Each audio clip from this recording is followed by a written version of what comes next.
All right, thank you, Mr. Chairman. And I want to start off by first expressing my condolences to two of our colleagues. Jim Sensenbrenner recently lost his wife, Cheryl, and of course, Andy Barr, very shocking loss of his wife, Carol, just a few days ago. We send our prayers and our love and support to them and their families. I also want to express my sympathies to Congresswoman Omar, who recently lost her father to COVID-19. So, Mr. Chairman, I know we are all joining together and lifting our colleagues up in prayer at difficult times like this. And I know Congresswoman Waters has experienced a similar loss, and we continue to extend our prayers to her too.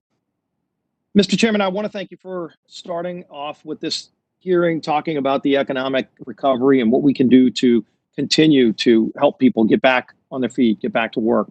The American recovery has definitely entered a new phase. Back in March and April, the country made a decision to shelter in place and to stop this novel unknown virus from overwhelming our healthcare system and from costing needless more life being lost. By necessity, that period required the government to step in and provide relief. And provide relief we did. President Trump and a bipartisan majority in Congress, we all joined together to enact the CARES Act. As you mentioned, Mr. Chairman, that act, which included the Paycheck Protection Program, did just what we intended. It protected paychecks and it saved millions of jobs. The average PPP loan has an amount of less than $120,000, which means the majority of those loans went to small businesses so that they could keep paying their employees. As of June 12th, there are more than 4.5 million PP loans that have been approved, totaling more than $512 billion. Lenders of all shapes and sizes, including community banks, credit unions, and even large banks, have participated in this program, allowing the PPP to reach small business borrowers in every state and territory in our country and around these territories. More than 5,400 lenders have participated to date. In fact, the majority of those lenders have less than $1 billion in total assets, which means that most PP lenders are local community banks that serve exactly the job creators we set out to help. The program reached far and wide, including underserved and historically disadvantaged areas. 424 different community development financial institutions and minority depository institutions participated in this program. Those firms issued almost $16 billion in PPP loans to their small business customers, many of which are in distressed areas. The PPP will continue to be an important resource moving forward. President Trump just signed legislation that we passed a few weeks ago with overwhelming bipartisan support to further strengthen the PPP's ability to save jobs and help small businesses through this difficult time. But America was not built to shelter in place. Americans do not hide in the face of crises. Americans want to get back to work. We want to care for our families. Students want to return to school. Our children want to play with their friends.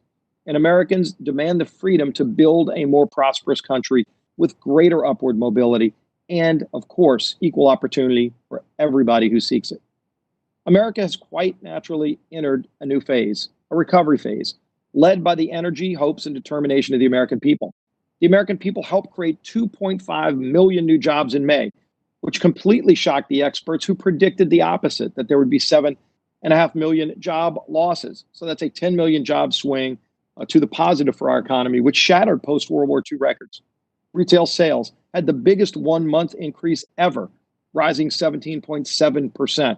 We just got those numbers the other day. But make no mistake, we still have a great deal of work left to do. Over 40 million Americans, as the chairman pointed out, filed for unemployment since the shutdown began. As we've discussed in previous briefings, the steep economic costs were not borne equally. Low-income Americans have suffered disproportionately. 40% of individuals earning less than $40,000 lost their jobs. A recent study by the National Bureau of Economic Research found that the number of open Black-owned businesses fell 41%. Hispanic-owned businesses fell 32%. Asian-owned businesses fell 26%. And immigrant-owned businesses dropped by 36%. Reopening and recovery are critical to bettering the lives of our fellow Americans. Unemployment insurance can provide temporary relief, but it cannot provide upward mobility that people want. The recovery must include a resurgence of made in America manufacturing. We've learned that too much of our PPE came from China, and China lied to us while hoarding PPE. And the world suffered from that with the further spread of the coronavirus. We can make ourselves better prepared while creating new jobs. This subcommittee could be helping by investigating China, trying to hold them accountable, and also finding out why they tried to corner the market on PPE, hoarding that vital equipment while lying to the rest of the world about the virus's dangers. The House Foreign Affairs Committee minority staff just released a 42-page report detailing China's lies and cover-up. I would, Mr. Chairman, call in this subcommittee to hear from the Chinese ambassador to start focusing on holding China accountable for what they did. Americans died because of the actions of the Chinese, but the members of the majority will not let us bring that accountability to this committee. I hope we can change that. Last week, my Republican colleagues and I raised the disturbing specter of the deadly decision by a handful of governors to force COVID-positive patients back to nursing homes. This was in contradiction to CMS guidance. Those decisions led to thousands of unnecessary deaths across our country just in those 5 states. The governor of New York recently resorted to name calling to try changing the subject rather than actually being transparent and answering our questions. But Mr. Chairman, no one has disputed the facts that we raised last week. In fact, the fact checkers have even called Governor Cuomo's excuse false. Once again, I would ask that this committee hear from those governors who violated CMS guidelines, resulting in thousands of unnecessary nursing home deaths. We owe it to our nation's seniors and their families who want to know why their parents and grandparents died who shouldn't have died. So hopefully we can work to get to the bottom of that, to find out what happened, hold people accountable, and prevent it from happening again. With that, Mr. Chairman, I look forward to hearing from our witnesses, and I yield back.